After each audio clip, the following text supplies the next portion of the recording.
So I have come to the Gate School in Scituate, the middle school, 6th, 7th, 8th grade, to plant a garden. In this time of uncertainty and trouble and unknown, there is a certainty that if given the right soil, water, sunshine, space, some love, plants will grow. So I want to make a video today on sowing seeds in the spring. I'm working alone. I'm keeping my distance from anybody else who comes by, and in hopes that these seeds will grow and school will return and people will still need to eat. So first is this garden bed, lying quiet all winter and now in need of some weeding before we get set to add compost and plant. I just weeded this bed. I cleared it of its little weeds that have started to sprout in springtime because that's what they want to do. They want to grow and they want to flourish. And so I stopped that progress, gathered those weeds so I could place them in the bed next door for now. I need to set up a compost bin here to host those weeds and make new healthy soil. I brought some compost on my bike today. Edwina came with me carrying compost and seeds. There's my carbon fuel emission free bicycle. So here down the center line, I'll make 2 straight lines so that we can place the pea seeds today right into the line. I'm doing 2 parallel lines that are pretty close to each other so that they can grow up eventually next to a vertical fence. Sally says these are the dancing peas, the dancing plant that likes to climb up.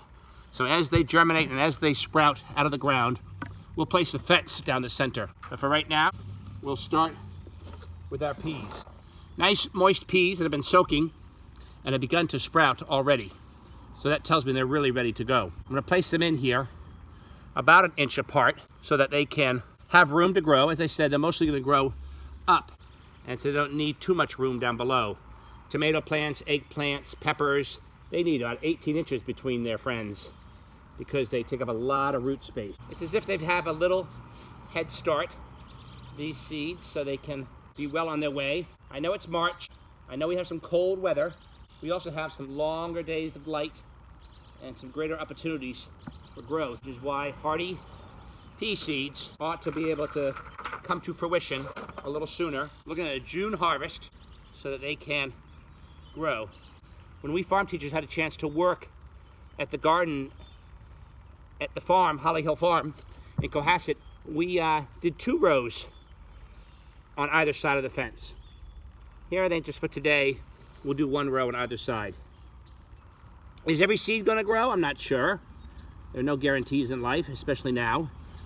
But there is the willingness of these seeds to grow and the opportunity for them because we're selling them into some nice, healthy soil. Almost ready for a TikTok, right? So I can take some compost and just cover over those seeds so they're all tucked in.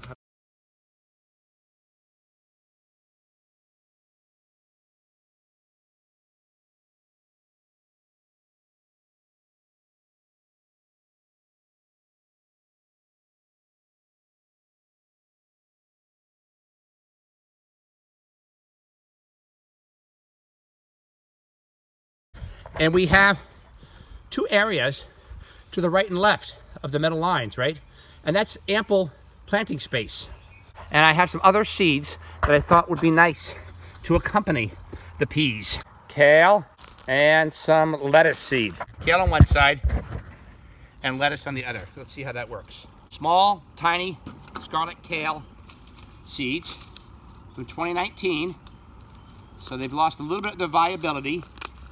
However, I feel confident from High Mowing Organic Seeds in Vermont, a little plug for dear Vermont, that this seed company, this farm in Vermont is going to have some good, healthy seeds that I think would respond to this soil and this light and this growth opportunity.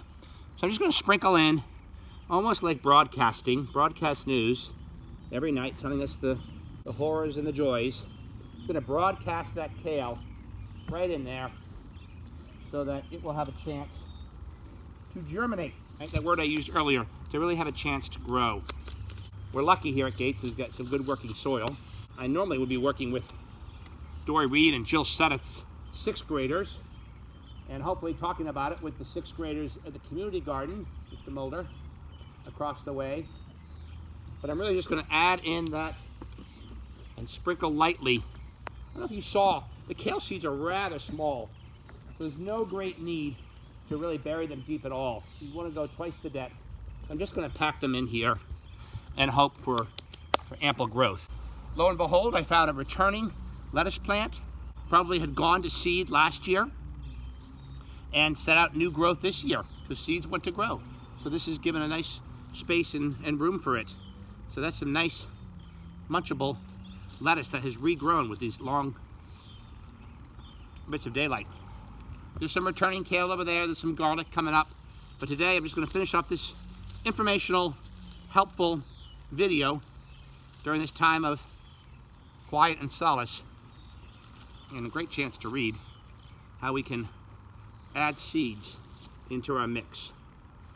Following all the state rules here, keeping my distance, broadcasting in some lettuce seed, but I want to make sure we get a nice blanket of salad mix here.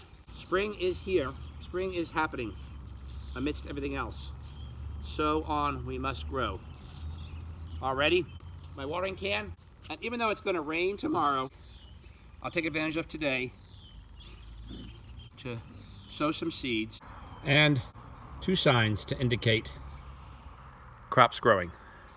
If you're interested, you can contact me at the farm, John Belber, jbelberhollyhill@hotmail.com. You can call the farm office. You could order some seeds for yourself. We're going to be selling seeds this weekend. The farmers have seeds to sell. We're going to sell them remotely and safely this weekend, along with greens and produce. So you can check the website about that. But here we are. Seeds, soil, compost, open to the sunlight, and a good chance to grow this season and hopefully for the seasons to come. Thank you. John Belber, and I endorse this message.